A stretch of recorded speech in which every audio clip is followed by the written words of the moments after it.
সুফিয়ান সাউরি রাহিমাহুল্লাহ, নাম শুনছেন? সুফিয়ান সাউরির একজন প্রখ্যাত ইমাম ছিলেন সুফিয়ান সাউরি রাহিমাহুল্লাহ। সুফিয়ান সাউরি রহমতুল্লাহ আলাইহি বলেন,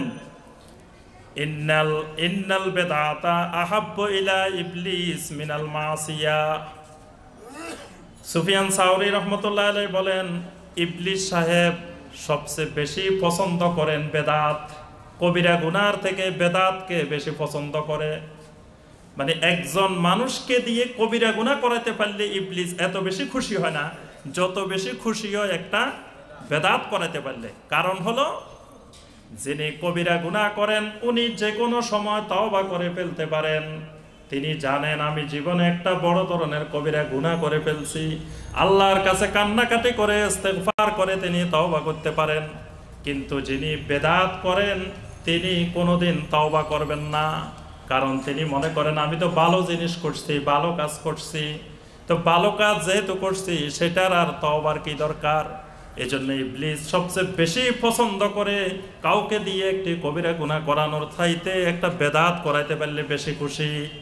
এজন্য দেখবেন সমাজ থেকে কবিরা গুনাহ উচ্ছেদ করা অনেক সহজ, কিন্তু বেদাত উচ্ছেদ করা অনেক কঠিন। কবিরা গুনার বিরুদ্ধে কথা বলা সহজ, বেদাতের বিরুদ্ধে কথা বলা অনেক কঠিন।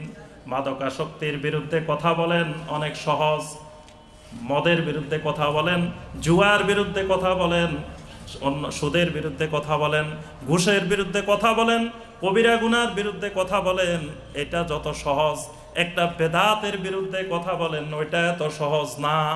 কারণ ওই বেদাতের পিছনে শয়তানের শক্ত মদত থাকে, এবং যারা দেখবেন যে আল্লাহর দ্বীনের ধারে কাছে নাই, ইবাদতের ধারে কাছে নাই, কিন্তু বেদাতের পক্ষে শক্ত অবস্থানে আছে।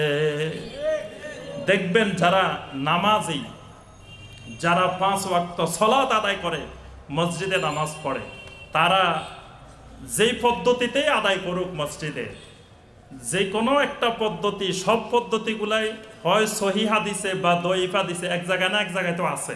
কি বলেন? আপনার যত মানুষ মুসল্লি সালাত আদায় করতেছে, যেভাবে করুক, রাফুল ইয়াদান করুক এটাও হাদিসে আছে, রাফুল ইয়াদান না করুক এটাও হাদিসে আছে, আমিন সশব্দে বলুক এটাও হাদিসে আছে, নিঃশব্দে বলুক এটাও হাদিসে আছে। হাদিস সহি আর দঈফ নিয়ে হয়তো কথাবার্তা, কিন্তু হাদিসে তো আছে। কিন্তু যিনি একেবারে নামাজে পড়েন না সেটা কোন হাদিসে আছে? যিনি একেবারে মসজিদেই আসেন না উনি কোন মাযহাবের লোক?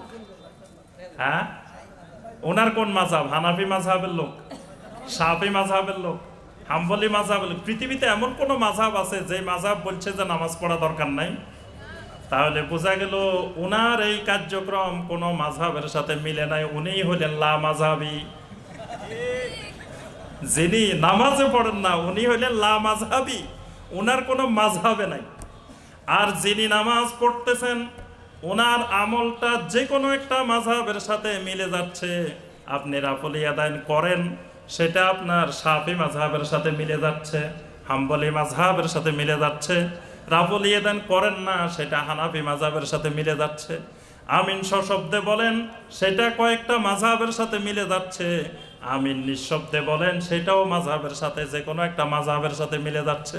কিন্তু যিনি নামাজে পড়েন না তার এই মতবাদ দুনিয়ার কোনো মাযহাবের সাথে মিলে না। তাহলে তারাই হলো লা মাযহাবি। যারা নামাজ আদায় করতেছেন এরাই হলো সবাই মাযহাবি। কিন্তু মাযহাবিরা একজন আরেকজনের গালিগালাজ করে লা মাযহাবি, মাঝখান দিয়ে যিনি নামাজ পড়ে না উনি বড় মাযহাবি সেজে বসে আছে, উনি কিন্তু বিশাল মাযহাবি যিনি নামাজে পড়েন না।